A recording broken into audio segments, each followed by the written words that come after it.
Hi, welcome to அடடடட அசத்தல் சமையல். இன்றைக்கி வீடியோவில் நம்ம பார்க்க போகிற ரெசிபி வந்து நாட்டு பசலை பருப்பு குழம்பு. இன்றைக்கி வந்து நம்ம டைரெக்டாக தோட்டத்திலேருந்தே பசலைக்கீரை பறித்து பருப்பு குழம்பு வைக்க போகிறோம். ஸோ இதுதான் வந்து எங்கள் தோட்டத்தில் இருக்க பசலை கொடி.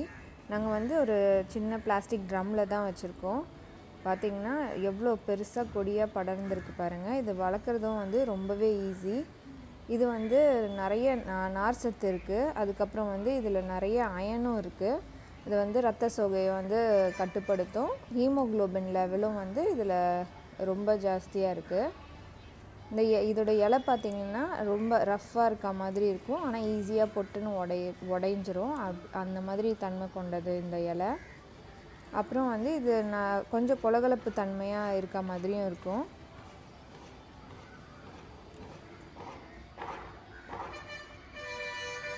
இந்த பசலை கொடி வந்து நம்ம ஈஸியாக வளர்த்துடலாம். இது ஒரு சின்ன கொடியை வந்து நீங்கள் கிள்ளி மண்ணில் நட்டு வச்சிங்கனாலே அது வந்து நல்லா சூப்பராக வளர்ந்துடும். இந்த மாதிரி நம்ம வந்து வளர்த்து வீட்லேயே ஃப்ரெஷ்ஷாக கீரை பறித்து நம்ம வந்து சமைக்கலாம். இப்போ நம்ம வந்து நாட்டு பசலையை வச்சு பருப்பு குழம்பு பண்ண போகிறோம்.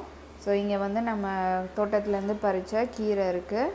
இதுக்கு பசலைக்கீரை தேவை. அதுக்கப்புறம் வந்து ஒரு வெங்காயத்தை வந்து நான் வந்து சின்ன சின்னதாக நறுக்கி வச்சுருக்கேன். அதுக்கப்புறம் வந்து ஒரு 2 சின்ன தக்காளியும் நறுக்கி வச்சுருக்கேன். அதுக்கப்புறம் 1 கப்பு துவரம்பருப்பை வந்து ஊற வச்சு எடுத்து வச்சுருக்கேன். அதுக்கப்புறம் நம்ம காரத்துக்கு ஏற்ப வந்து பச்சை மிளகாய், அதுக்கப்புறம் வந்து பூண்டு. நான் வந்து பூண்டு கொஞ்சம் நிறையவே சேர்க்குறேன். இன்றைக்கி வந்து நம்ம மண் சட்டியில் குழம்பு வைக்க போகிறோம். இதுக்கு நான் வந்து மண் சட்டியை வந்து ஸ்டவ்வில் வச்சுருக்கேன். நான் ஸ்டவ் ஆன் பண்ணிக்கிறேன். இப்போ வந்து நம்ம ஃபஸ்ட்டு இந்த பருப்பை வேக போட்டுடலாம். அதுக்கு பருப்பு வேகிறதுக்கு தேவையான அளவு தண்ணி சேர்த்துடலாம். இப்போ நான் வந்து இதில் ஒரு 3 கப்பு தண்ணி சேர்க்க போகிறேன். இப்போ வந்து தண்ணி நல்லா கொதிக்கட்டும். இப்போ தண்ணி வந்து நல்லா கொதிச்சிருச்சு. இதில் வந்து நம்ம எடுத்து வச்சுருக்க இந்த பருப்பை சேர்த்துடலாம். இப்போ 1 கப்பு துவரம்பருப்பு, அதை வந்து இதில் சேர்த்துடலாம்.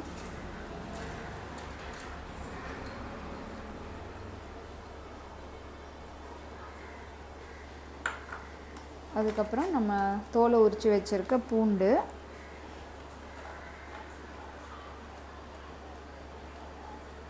அதுக்கப்புறம் நம்ம நறுக்கி வச்சுருக்க பச்சை மிளகாய். இந்த குழம்புக்கு வந்து பச்சை மிளகாய் தான் காரம், அதனால் அதுக்கேற்ற மாதிரி நம்ம சேர்த்துக்கலாம்.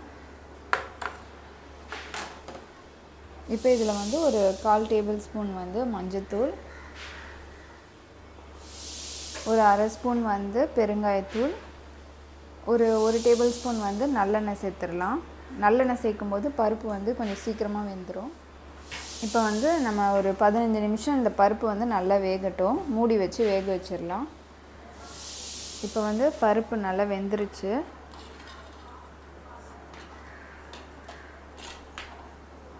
பாருங்கள், நல்லா வெந்துருச்சு பருப்பு. இப்போ இதில் வந்து நம்ம நறுக்கி வச்சுருக்க வெங்காயம், தக்காளி, கீரை இதெல்லாம் வந்து நம்ம சேர்த்துடலாம். இப்போ வெங்காயத்தை சேர்த்துடலாம், தக்காளி. இப்போ நம்ம நறுக்கி வச்சுருக்க இந்த நாட்டு பசலையும் வந்து இதில் சேர்த்துடலாம்.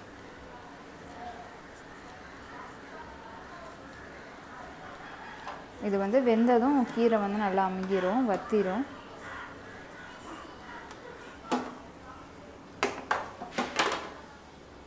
இப்போ இதில் வந்து ஒரு கப்பு தண்ணி சேர்த்துடலாம். ஒரு தடவை மிக்ஸ் பண்ணி விட்டுடலாம்.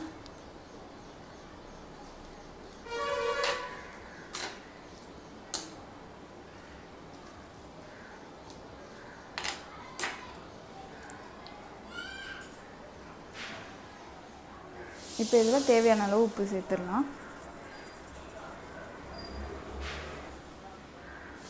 இப்போ இதை வந்து ஒரு தடவை நல்லா மிக்ஸ் பண்ணி விட்டுடலாம். ஒரு 10 நிமிஷம் இப்போ நல்லா வேகட்டும். நம்ம வெங்காயம், தக்காளி, கீரைலாம் வந்து நல்லா வேகட்டும். இப்போ நம்ம கீரை குழம்பு வந்து சூப்பராக தயாராகிடுச்சு. கீரைலாம் நல்லா வெந்துருச்சு. கீரை, தக்காளி, வெங்காயம் எல்லாமே நல்லா வெந்துருச்சு. இந்த ஸ்டவ்வை வந்து நம்ம ஆஃப் பண்ணிடலாம். ஆஃப் பண்ணிவிட்டு இப்போ நம்ம இதை வந்து தாளிச்சிடலாம். நான் ஒரு தாளிக்கிற கடாயை வச்சுருக்கேன். இப்போ ஒரு தாளிக்கிற கடாயில் வந்து கொஞ்சம் எண்ணெய் ஊற்றிக்கலாம். இப்போ எண்ணெய் சூடாகட்டும். இப்போ இதில் வந்து கடுகு உளுத்தம் பருப்பு சேர்த்துடலாம். அதுக்கப்புறம் ஒரு காஞ்ச மிளகாய், அப்புறம் கொஞ்சம் கருவேப்பிலை.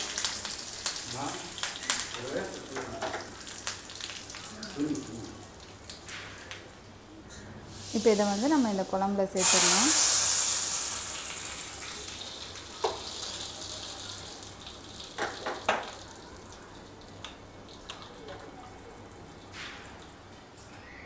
அவ்வளோதான், நம்மளோட நாட்டு பசலை பருப்பு குழம்பு வந்து தயாராகிடுச்சு. இந்த ரெசிபி உங்களுக்கு ரொம்ப பிடிச்சிருக்குன்னு நினைக்கிறேன். நீங்களும் உங்கள் வீட்டில் ட்ரை பண்ணி பார்த்துட்டு உங்களோட ஃபீட்பேக் கமெண்ட் பண்ணுங்கள். இந்த வீடியோ உங்களுக்கு பிடிச்சிருந்ததுன்னா அடடடா அசத்தல் சமையலுக்கு சப்ஸ்கிரைப் பண்ணுங்கள், லைக் பண்ணுங்கள், ஷேர் பண்ணுங்கள். நன்றி.